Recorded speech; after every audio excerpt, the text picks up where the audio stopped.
Hey, good morning, and welcome to the Sunday Conversation Awaken. Man, it is my pleasure this morning to introduce a brother in Christ, a true warrior for the kingdom, Mr. Reward Sibanda. Reward, welcome, brother. Appreciate you. Man, Pastor Ben, thank you so much, brother. I appreciate you. Thanks for having me, man. Man, you have like one of the coolest bios that I have ever seen. And I just want to introduce you to the family this morning. Thank you, So it bro. says here, man, you are a speaker, a writer, a thinker, a content creator. And I love this. It says that you love empowering people to transcend their limitations to reach for the higher life that God has for all of us. Bro, I love that. That's incredible. No, thank you so much. Just because my wife wrote the first part, so I think my only tweak was higher life. She's like, no, I got it, babe. Thank you. That's so But good. no, thank you so much. I think that really is a passion. Just in my personal life, like something that I've seen is the quality of my life has always been directly proportional to my reach for the higher life, and that was always through exposure. So yeah, I've noticed that whenever I see a new truth or a new reality and I begin to reach for it, like then my entire world gets transformed. And after a while, I was like, man, that'd be kind of cool to teach God's people to live from there. So That's a great mission statement, like personal mission statement. That's really good. thank Dude, you. so it says here you are the founder of Blackbird TV. Tell us a little bit about Blackbird, and because I've got the opportunity to look at some of your content online, which if you're watching this right now, man, I would highly recommend go check out Reward, check out his channel. He's got some incredible content, especially with the conversations that we're going to be having today.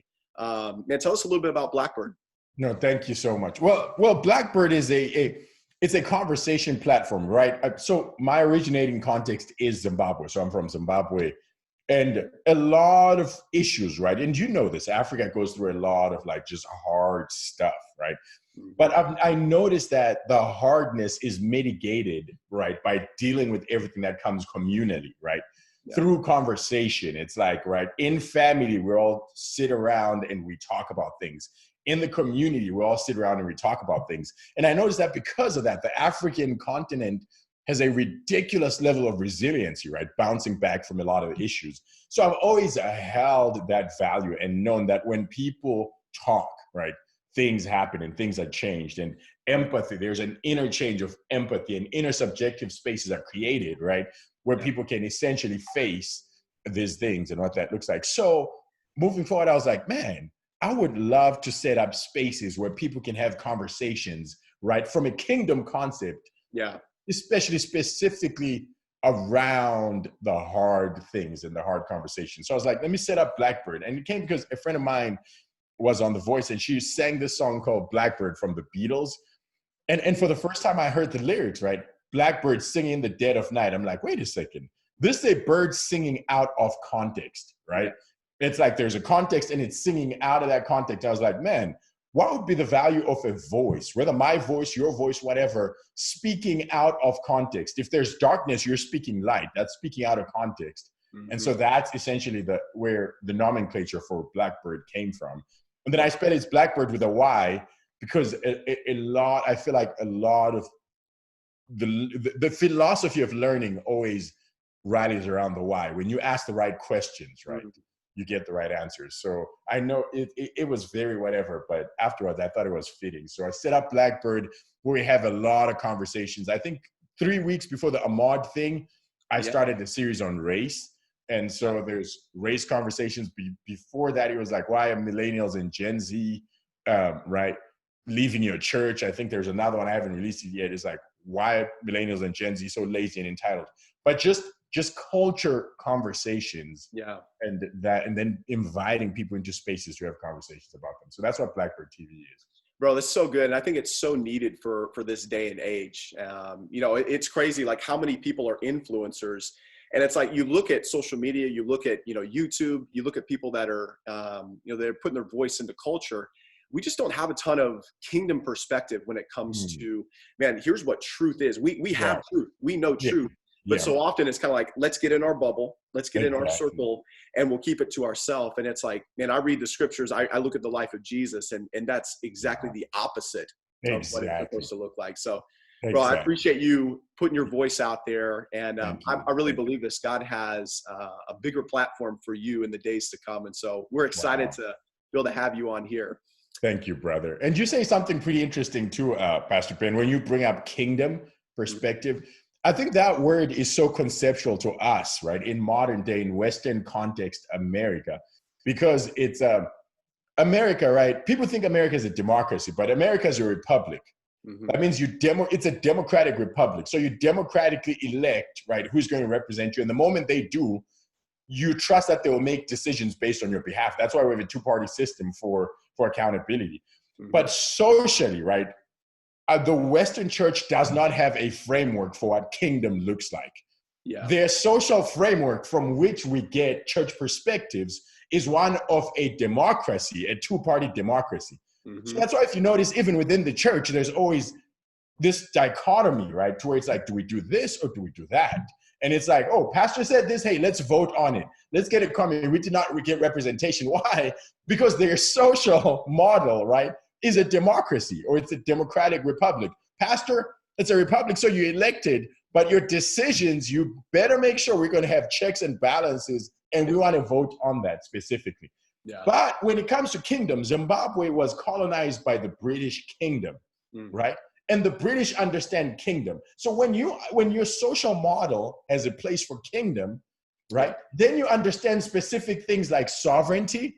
You understand specific things like roles, right, and all these things. So even when you say kingdom, I've noticed that some things, why I begin to speak more, and I feel like God empowered me to speak more about kingdom, is because there are some things which are socially embedded in me from coming from a kingdom that I believe I can speak to, and people will be like, oh, I never thought about that. So I love how you use that perspective kingdom, because it is the higher ideal.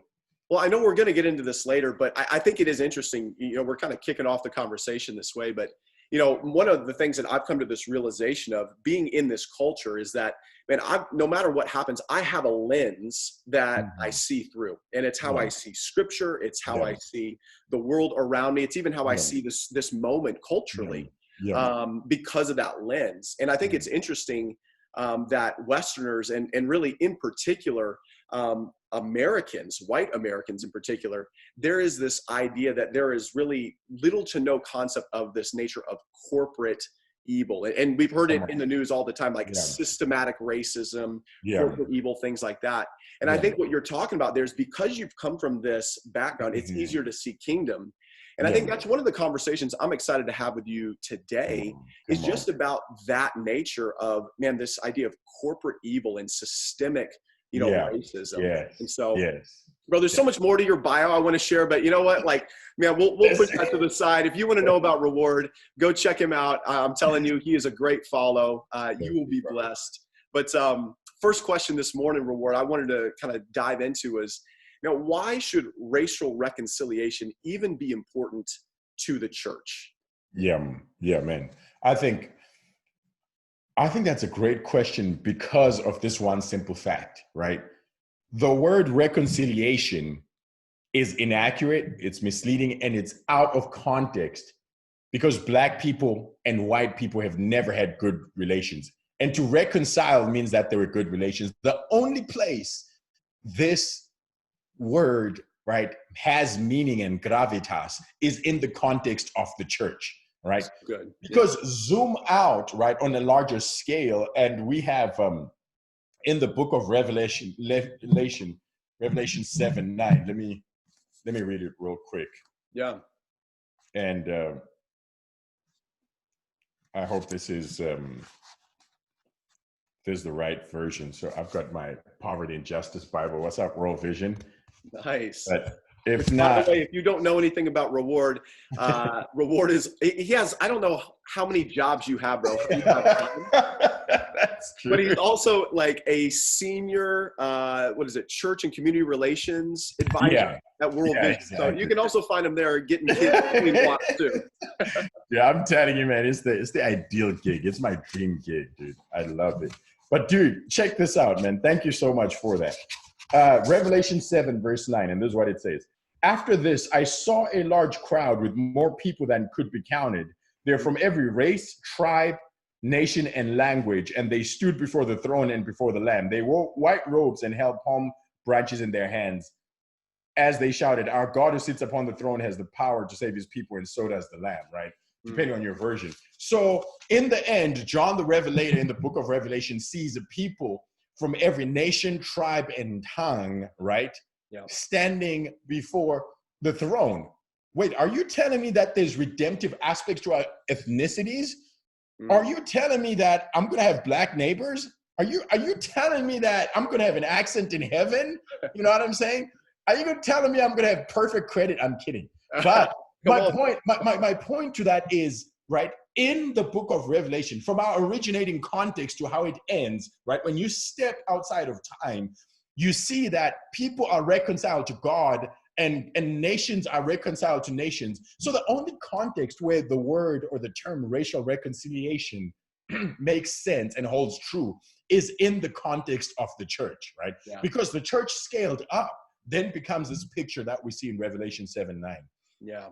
So I think it's very important, not just for our world, but for it to start from and be modeled by the church, because we're the only social group, or whatever you want to call the church, that has a glimpse of what true unity looks like, blood-bought unity looks like, right?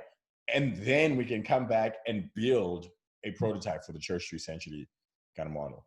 Dude, that's so good. That's so good. Because I think a lot of times the world, right, we see this issue and we know as Christians, like, this is a sin issue. This is a hard issue. Yeah. And the world is trying to solve a sin issue. And apart from Jesus, there is no way that that can even happen. That's right. You know, and you're looking at like, man, how come we can't get peace? How come we can't find healing in this? And it's like, you're never going to find that apart from Jesus. Boom. Preach, Pastor Ben. Come on. See, I love it, man. The preacher in you is coming out. And if you think about it too, right? Let's take it to its praxis, the practical level. Racism is just the it's almost like it's the sociological term for disunity or division, right? Yeah. Because there's other, in Zimbabwe, it manifested as tribalism, right? In South Africa, it manifested as apartheid, right?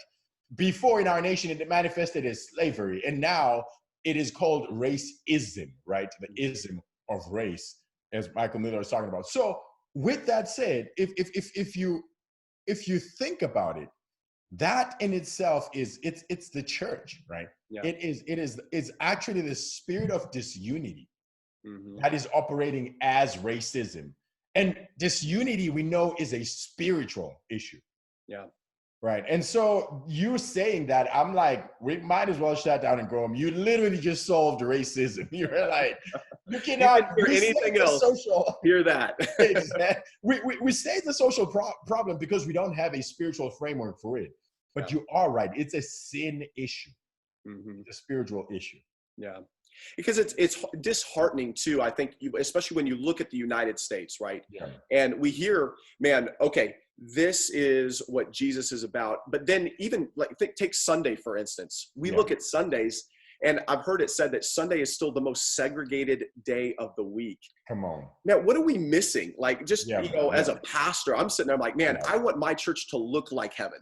I want my church to look like Revelation, as you just described it, every tribe, every tongue, every nation. And it's like, man, what are we missing as the church to get to that spot where our churches actually look like heaven and not homogenous groups of churches there in our city? Dude, that's so first of all, two things, man. I think, man, that is such an incredible aspect. First of all, right, the church, sadly so, is a representation of the city or the county or the state or the social, right? A state is a representation of the sociology around it. So for example, I fundamentally believe, and I don't know what your thoughts are on this, but that if you have to drive an hour to a church, right, you've missed the point of church. Your church has to, and I know people say the church alive is worth the drive, and I'm guilty because I drive to where it's like, right? I drive to my tribe. Yeah. But if the church had the social relevance that it's supposed to have, the church would look like every neighborhood that it's in. Now, do you see therein, right, lies the problem? Because our neighborhoods are right? Socially so, or politically so, gentrified in and of themselves. So there's that aspect of it, right? But then there's the social aspect of it. But then let's look at the spiritual aspect of it, right? What expression of the church do most people talk about as the zenith or the prototype of this is what church is? Which church do we always refer to in history? You think about the early church. Exactly. It's the Acts 2 church, right? Mm-hmm. Yeah. People say, hey, they ate together, they broke bread together, and everything. It's the Acts 2 church. But do you realize that that was the most segregated church there ever was?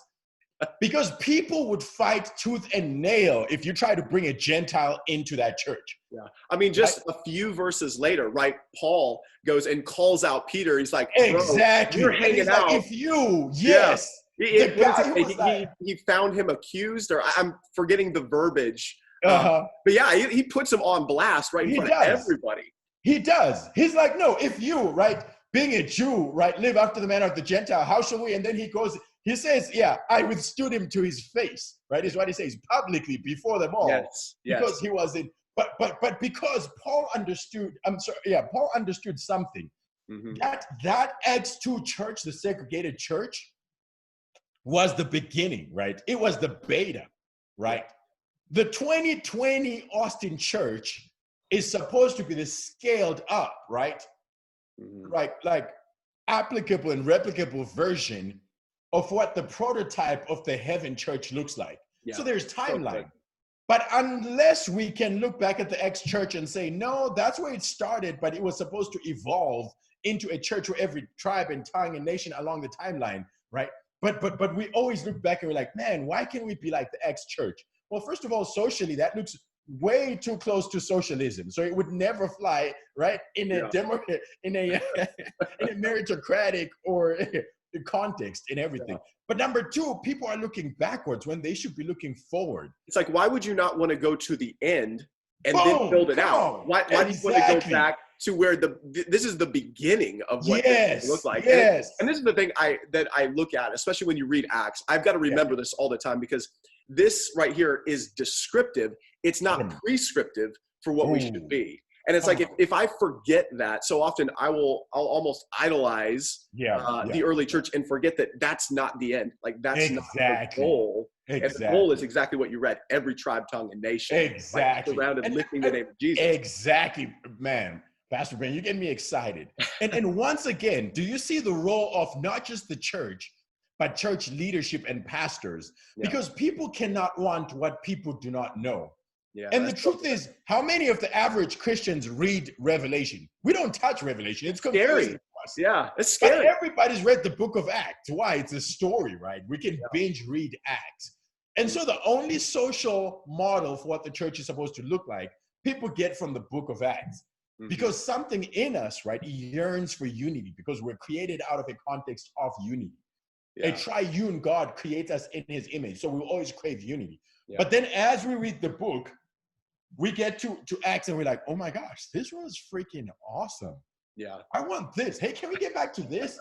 But whereas like Pastor Ben's like, no, read the whole book and you will see what we're moving towards. So I think it's the most segregated because our communities are segregated, right? Because our frame of reference sociologically is segregated, right? Mm-hmm. And because we have not given the world a model of what true John 17 unity, blood-bought, right? Holy Spirit infused unity looks like. Yeah. And I think the moment, and I promise you this, PP, if you tomorrow you're just like, hey, my church, my house is going to look like this, like the Revelation 7 and not the Acts 2, every other church would be calling you. That would be the last time you pastor your church, because everyone's calling you, but like, can you come talk to our staff? Hey, can you come speak on this model? And it's like, you know what I'm saying? But we are looking for a replicable model for what the United Church looks like. Yeah.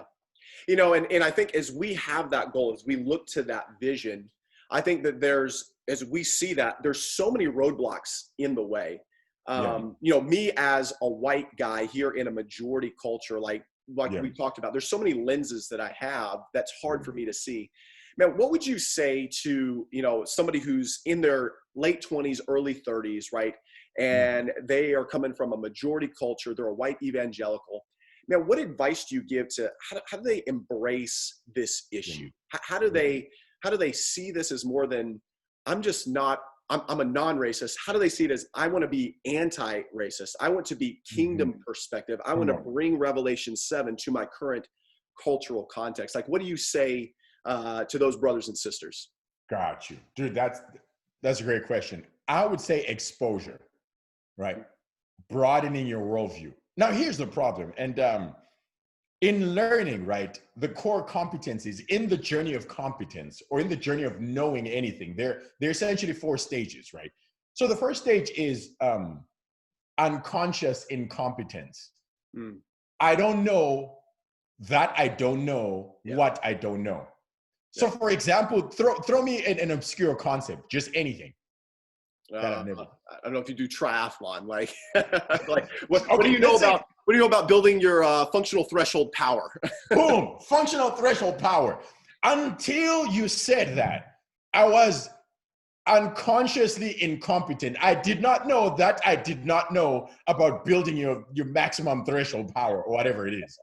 But the moment you exposed me to the concept, something happened. I moved from unconscious incompetence to conscious incompetence. Now I know that I do not know about maximizing your potential and building your best life now power, right?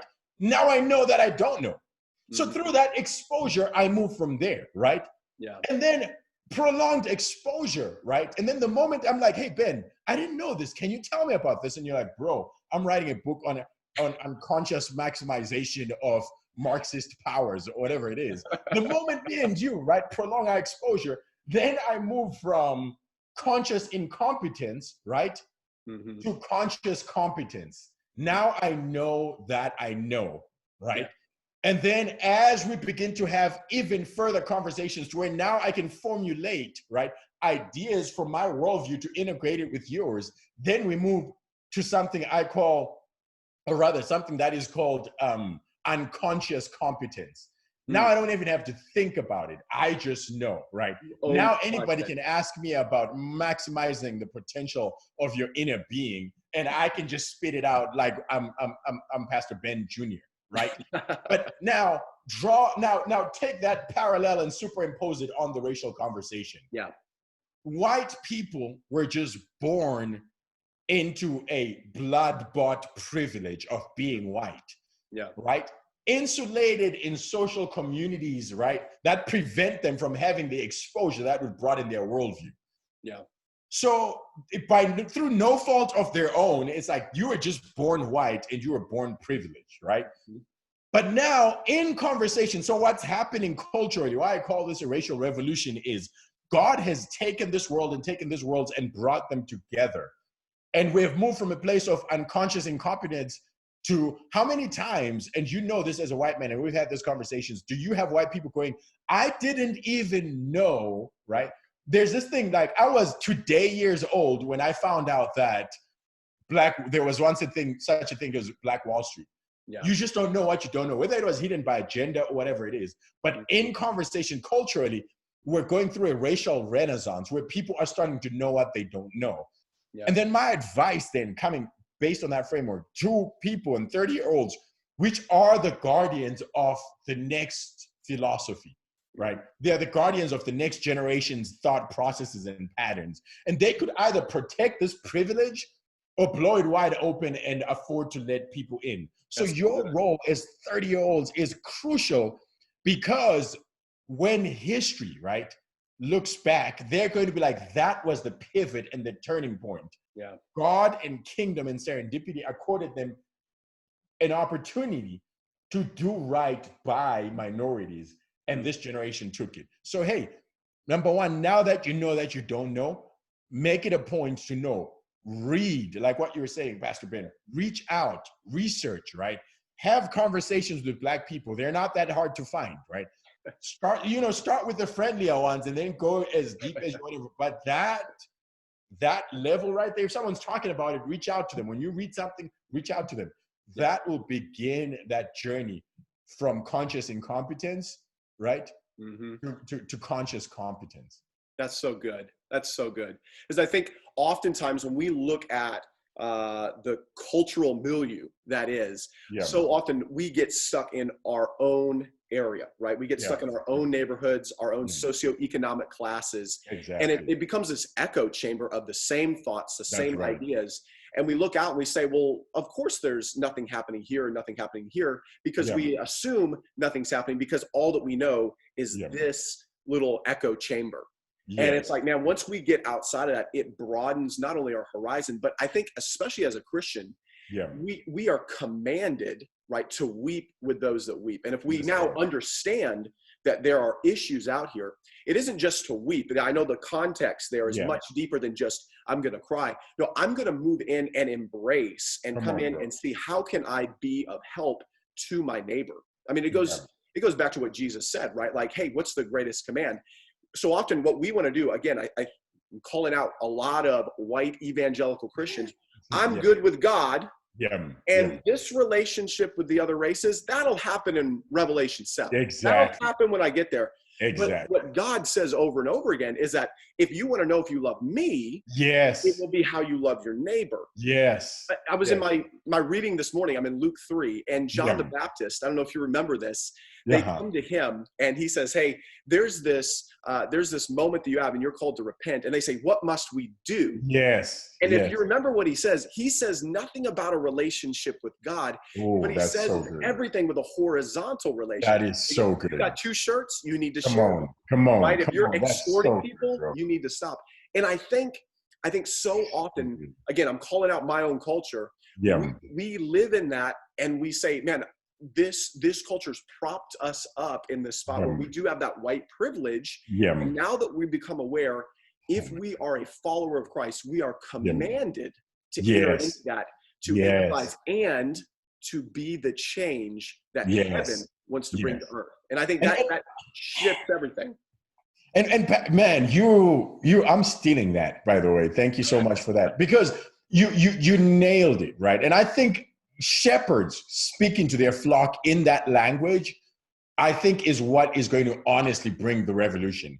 It's like right now we have sympathizers, but to mobilize sympathizers, that's a whole new thing. That's got to come from within. That's got to come from voices that they trust. That's got to come from people with skin in the game. You see what I'm saying? Yeah. It's like we as the oppressed can cry all day long, but until some people within the oppressing class, and you understand what I'm saying, decide to give credence to those cries and say, you know what, they're right, change is never going to come. But I would love to take that and even raise you and say, you're talking about what John the Baptist says, and most of the white church believe that it's still an option, right? As in like, yeah, I understand it's noble and I get kudos and extra points, right? And central heating in my mansion in heaven if I advocate for social issues. But then when you look at Matthew 25, essentially, it gives the connotation that there will be a reckoning, right? Yes. It'll be like, wait, when did we see you oppressed? Or when did you see you? It's like, you remember when you knew this was happening in your city and in your state, and you never said it. Think about it this way. We don't even have to wait for heaven to judge us. History itself will judge us. Do you know that when you go to, and I'm going to take you on this trip, and Ryan knows this because we do kind of some trips. When you go to where the slaves would be shipped off, right, the last port before they saw, do you know that on top, right, on top of, and the bottom were the dungeons, but on top was an actual church where people would pray for God to bless their journeys. And I'm pretty sure they had great services up there because they had accepted the social norm. I'm sure some of them left going, God answered, and it's like, right? Do you know there were still churches in Nazi Germany? So every single time that society has gone sideways, the church has always existed. Yeah. But now history judges those silent churches. It's the same thing that happens in the civil rights movement, where MLK says, hey, it was the white churches, the silence of the white clergy, right, is what pained them the most and elongated the struggle. So all that to say, there is going to be a reckoning. It's not just something that you can opt in or opt out of. It's like, no, there is going to be a historical, and also, I believe, not trying to scare anyone, but eternal reckoning to where it's like, you knew these guys were made in the image. Yeah. The Western church has no problem with the concept of the Imago Dei, Yeah. right? But when the praxis, when it's like, okay, I know he's made in the image of God, but do I have to give him my shirt? Yeah. Do I have to go out of my comfort zone? Do I have to rock the boat? And so I think you as a shepherd saying that, man, is crucially important. Well, I think that's such a challenge again, and it is a call to action for, again, white evangelicals in this day. And it's like, you know, for me, I've just felt this probably for 6 to 8 years now, like one, discovering this issue, but then two, coming to the realization of like, it's not enough just to empathize. There has to be action. There has to be something. And as a leader, with what little platform I have, it's like, we are going to not just give credence to, but we're going to push this thing forward and call to action what this looks like. That's so good, Reward. And thank you. And one thing that you're saying, dude, that I've been blown away by is the beauty of God's economy is that he doesn't, we're not judged based on numbers or numerical values, but influence. Yeah. Right. This could literally, think about it. This conversation, by God's design and God's grace, could go viral. Then all of a sudden, you just spoke to 150 million people and you didn't even know. You see what I'm saying? Yeah. So that's why it's always so important for what you are doing, Pastor Ben, to always speak the truth on every platform, because then God, who is not limited by geography, can take that and cause it. All the definitive moments in history, I do not believe have the same gravity that we assign to them now. Yeah. I don't feel like Martin Luther, right, the reformer, woke up and he was like, I'm going to nail this to the wall and revolutionize. To him, it was probably like, oh, in an act of defiance, maybe he snuck there. Maybe he was scared and maybe he nailed and then he bolted. But you know what I'm saying? But that became the pivot point for all of history. Yeah. So this is even speaking to someone you might not know, but a single kind post or a reach out, right? Or you shaking someone's hand could be the picture that becomes the face of the movement. So your actions, whether little or big, do not be preempted from acting because you feel like your actions are small or insignificant. Yeah. No, that could be the thing that God uses to hinge the rest of history.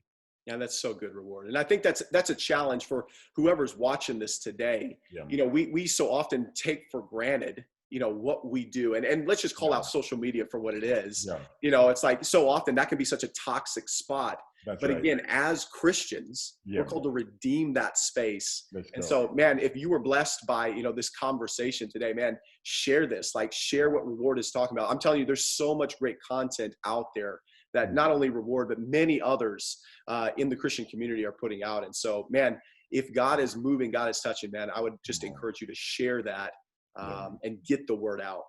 Reward, last thought here, last kind of question is this, is that, you know, I think you alluded to this earlier. We can agree theologically, right, on the Imago Dei, right? The creation of all of humanity in the image of God. Yeah. But as we look at the church, and you've given us a couple practical examples, what would you say to people in the congregation and maybe even church leadership? How can we as the church make that practically happen, right? Because you talked about, okay, we're in the middle of, for where we are, we're in Round Rock, Texas, right? There's certain demographics, there's certain socioeconomic classes. Yeah. But what does it look like for us to break out of just what the culture says and move into what the kingdom calls? What does that look like? Dude, great question, brother. And I think it all boils down to the one thing, right, that we find out in the book of Genesis, that God speaks. And in conversations, everything happens, right? In conversations, like destructive biases are revealed, right? Out of the mouth speaks out of the abundance of the heart. It's in conversations that our worldviews are expanded, right? It's in conversations that we detect and correct error. It's in conversations that we paint pictures of a better world and someone buys into it, right? That is the power of words, man. Words are these divine containers that the Holy Spirit can then use to bring about his revolution, right? And so that's why my personal philosophy, my personal conviction has always been, how can we set the table, right? I do this thing called Spaces where I get like a white pastor and a black pastor and I bring them to the table. and I ask provocative questions. I'm like, let's have a conversation. And you would be surprised. The last one that we did, this one pastor was like, wait a second. We both met our wives the same way and we both have the same birthday. And you could see this moment of like, oh, you're cool. If you ever watch Step Brothers, it's like the one thing Did is we like, just become best friends? yeah, exactly. Yes, and that's exactly what happens in the conversation, right? And so my thing was like, but the funny thing about this specifically, bro, is that so for example, the white pastor will bring his people because they would advertise on their page, and the black person would bring their people, and then in the comments you begin to see kingdom emerging, right? So I'll say something like, hey, I don't get riots. What is it about? And then all in the comments, all the white people were like, yeah, what's up with that? And then the black pastor will give an answer. And then all the white people are like, oh, yeah. And then the black people will say something. And then cross-pollination begins to happen in the comments. And dude, if you go back and you look at that, you see kingdom happening. And at the end, like this last one, something incredible happened.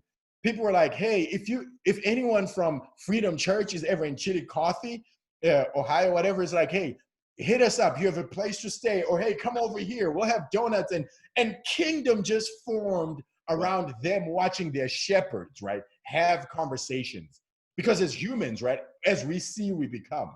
Yeah. And so for me, it's like, how do we get people to tables to have conversations, right? And in those conversations, they create a prototype that other people can look at and then model. And that's how revolution always spreads. There's always one who stands up and then someone else who looks and emulates that. And then that person, then he just keeps spreading exponentially. I am right in the middle of writing a book right now. I'm co-authoring a book with this friend of mine. He's Andrew Fox. He's in Austin, Dr. Andrew Fox. Yeah, I know. Yeah. Yeah, exactly. And so it's like, right, white people asking black questions or black questions. So it's white and black and white. And we're asking provocative questions to each other, right, from that immigrant perspective and answering those questions. And at the end of the chapter, there are other questions to where we can ask, like, right, it could be like deeper questions on bias, but in the end, there's questions like, hey, up until recently, why were all Band-Aids white? You know what I'm saying? It's like, hey, why are there no black Olympic swimmers? But you know what I'm saying? Yeah. But these are conversations because this book is going to be a tool. We're hoping that God uses it as a tool to where two people read this book and then come together, right?